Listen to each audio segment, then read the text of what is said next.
तो दोस्तों आज मैं आप लोग को थेल्स पर मैं बताने जा रहा हूँ, ठीक है। तो आप लोग कॉपी पेन लेकर के बैठ जाइए, ठीक है। और चलिए स्टार्ट करते हैं थेल्स पर में। थेल्स पर में समझने से पहले हमको, ठीक है, थेल्स पर में समझने से पहले हमको इससे कुछ रिलेटेड बातों को समझना होगा, ठीक है। देखिए ये समांतर रेखा है, ठीक है। ये समांतर रेखा को हम एक तिर्यक रेखा से काट देते हैं।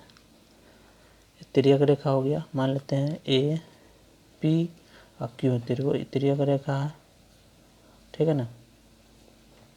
तो इसमें कौन बनता है 1 2 3 4, इसको मान लेते हैं 5 6 7 8 मान लिए, ठीक है। मान लेने के बाद अब देखिए इसमें 3 तरह के कोण बनता है। पहले देखिए कोण 1 बराबर हो जाता है, कोण ले लेते हैं कोण 7, ठीक है। कोण 7, कोण 2 बराबर ले लेते हैं कोण 8, कोण 3 बराबर ले लेते हैं कोण 5, ठीक है। कोण 5 और कोण 4 बराबर ले लेते हैं कोण 6, ठीक है। ये सभी जो देख रहे हैं दोस्तों, ये है एकांतर कोण, ठीक है। एकांतर कोण से ये सब बराबर है। दूसरा कंडीशन में क्या होगा, कोण 1 बराबर कोण ले लेते हैं कोण 5, कोण 2 बराबर हो जाएगा कोण 6, कोण क्या कहते हैं, कोण 3 बराबर हो जाएगा कोण 7, कोण 4 बराबर हो जाएगा कोण 5 यानी 8। तो ये है संगत कोण दोस्तों, संगत कोण। चलिए उसके बाद और आते हैं तीसरा में। देखिए कोण 1 बराबर कोण 3, कोण 2 बराबर कोण 4, इस प्रकार कोण 5 बराबर कोण 7, कोण 6 बराबर कोण हो जाएंगे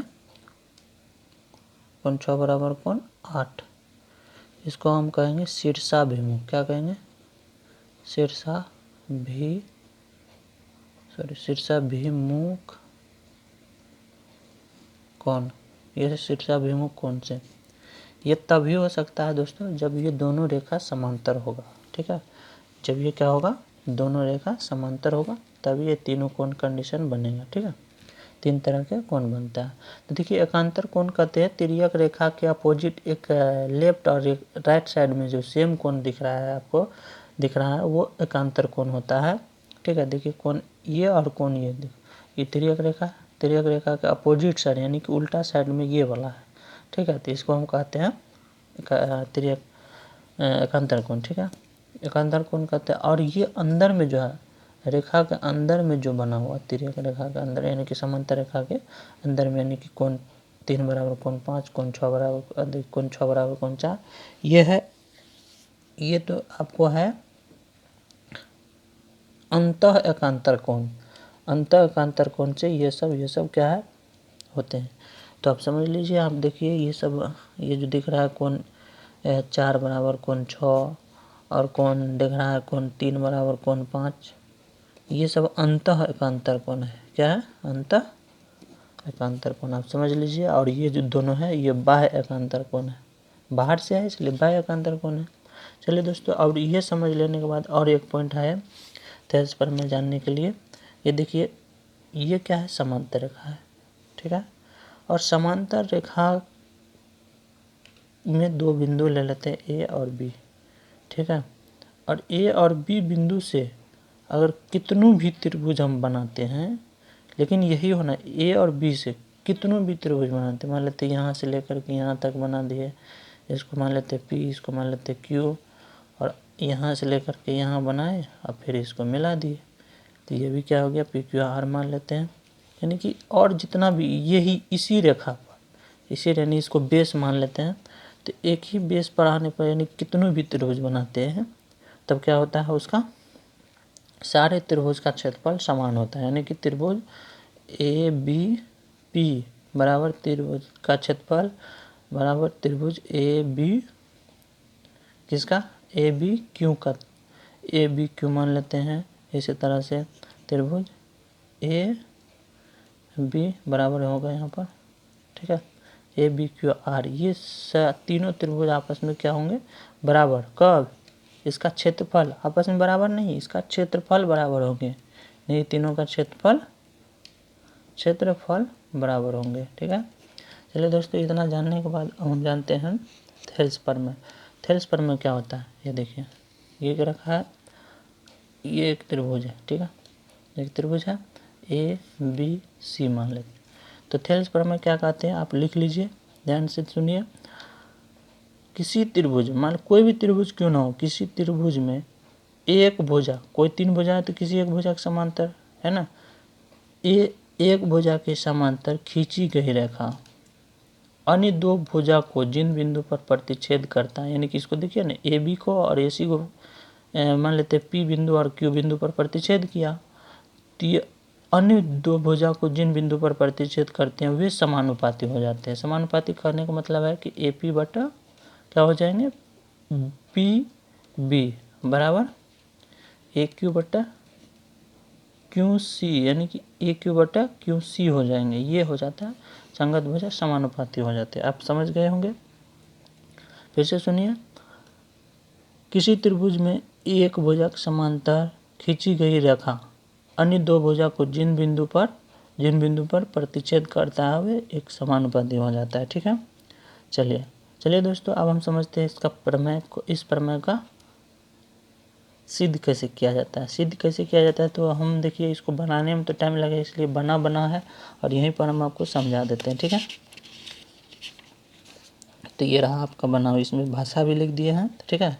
किसी त्रिभुज में एक भुजा के समांतर, ठीक है, खींची गई रेखा 2 अन्य भुजा को जिन बिंदु पर प्रतिच्छेद करते हुए समानुपाती होते हैं। तो इसमें त्रिभुज देखिए, इस टाइप से त्रिभुज बना देते हैं। यहाँ पर, वहाँ पर तो घसा गया है, तो यहाँ पर देखिए ये रहा त्रिभुज, ठीक है, ए बी सी है ना। तो दिया है ए बी सी क्या है, एक त्रिभुज है जिसमें क्या है, डी और ई जो है ना, क्या है, टी ई मान लेते हैं। डी और ई क्या है, छेदक, यानी कि छेदक बिंदु है जिसको हम कहते हैं प्रतिच्छेदक बिंदु, ठीक है। तो अब देखिए, सिद्ध हमको क्या करना है, ए डी बट्टा यहाँ पर देखिए ए डी बट्टा बी डी और ए बट्टा ए, ठीक है। चलिए दोस्तों, अगर रचना में क्या करेंगे, यानी कि करेंगे क्या, यहाँ से डी से लम्ब डाल देंगे ए सी पर, इसमें भी डाला हुआ है, उसको मान लेते हैं एस मान लिए, ठीक है। और इसको मिला देते हैं यहाँ से लम्ब डाल करके, ठीक है, इसको मान लेते हैं पी, ठीक है। बी से ई को मिला देंगे और डी को सी से मिला देंगे, ठीक है। इस तरह से मिला हुआ है, ठीक है ना, मिला दिया, रचना में वही लिखा हुआ है, ठीक है। प्रमाण में हम क्या करेंगे, हम जानते हैं त्रिभुज का क्षेत्रफल क्या होता है, 1/2 आधार गुना ऊंचाई होता है, ठीक है, आधार गुना ऊंचाई होता है। तो आप समझ लीजिए, आधार गुना ऊंचाई हो जाता है, तो वही चीज़ होता है, ठीक है। चूँकि हमको ये चीज़ लाना है, क्या लाना है, ये चीज़ लाना है, ए डी बटा डी बी लाना है ना। तो ए डी बटा डी बी लाना है, तो इसलिए हमको क्या करना है, क्षेत्रफल निकालना होगा। किसका निकालना पड़ेगा, यानी कि ए डी ई, किसका, ए डी ई का क्षेत्रफल निकालना पड़ेगा। ए डी ई का क्षेत्रफल और उसके बट्टे में लिखना होगा ये त्रिभुज। देखिए, रंग देते हैं इसको, ये त्रिभुज का क्षेत्रफल। तो हमको भी त्रिभुज क्षेत्रफल निकालने के लिए हमको उसका ऊंचाई प्राप्त होना चाहिए। तो ऊंचाई यहाँ पर जो लम्ब डाले हुए हैं वो ऊंचाई हो गया, ठीक है। तो अब समझ लीजिए, इसी तरह से होता है। और नीचे में ले लिए ये त्रिभुज, इतना तो लिए, लेकिन इसमें ऊंचाई नहीं है, इसलिए ऊंचाई डाले हैं, रचना में ये डालना पड़ता है। तो इसका अनुपात ले लिया, इसमें जो 1/2 आधार इसका क्या है, ये वाला, यहाँ तक हो गया ना, आधार इसका ये हो गया, और इसका ऊंचाई क्या हो जाएगा यहाँ से, यानी कि ये वाला। फिर इसी तरह से देखिए, इसके नीचे में भी ले लिया डी बी ई, कहाँ गया, DBE ये त्रिभुज जिसको हम रंग दिए हैं, ये रंगा हुआ है, तो इसका क्षेत्रफल 1/2 क्या होगा, इसका आधार क्या होगा, आधार यहीं तक लिए हैं दोस्तों, अभी हम तुरंत बताए समांतर रेखा के बीच है ना, तो हमको यहीं तक आधार लिए है, कहाँ तक, तो यहीं तक आधार होगा, ठीक है ना, तो इतना ही क्षेत्रफल निकलेगा समांतर रेखा के बीच, है ना। तो चलिए उसी तरह से इसको हम कट कोट करके जो निकलता है उसको समीकरण फर्स्ट मान लिए, फिर जो है क्या करिए, सेम उसी प्रोसेस यानी कि ये वाला ले लिए ऊपर का वाला, और इस तरह से ये वाला त्रिभुज ले लिए, ठीक है। इसमें भी ऊंचाई डाला हुआ ये लम्ब है, ये देख रहे हैं ना, ये वाला लम्ब है। चलिए और सेम प्रोसेस है, और चूंकि हम जानते हैं यहाँ पर अभी जो खींचे हम जानते हैं कि दो समांतर रेखा के बीच एक ही आधार पर बने त्रिभुज का क्षेत्रफल क्या होता है, समान होता है।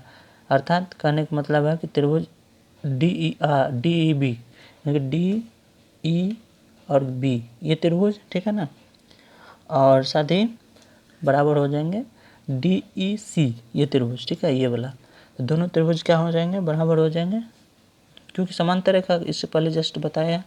तो समीकरण और फर्स्ट को देखते हैं, समीकरण फर्स्ट और सेकेंड को देखते हैं, तो ये दोनों बराबर होता है, और इस प्रकार से क्या होता है, ये त्रिभुज क्या होता है, प्रूफ हो जाता है। ये इथेल्स प्रमेय है, ठीक है दोस्तों। इससे रिलेटेड और हम अगले वीडियो में देखेंगे, वीडियो ज़्यादा लंबा हो रहा है इसलिए आप अगले वीडियो में देखेंगे, ठीक है। चलिए दोस्तों वीडियो देखने के लिए धन्यवाद, ठीक है।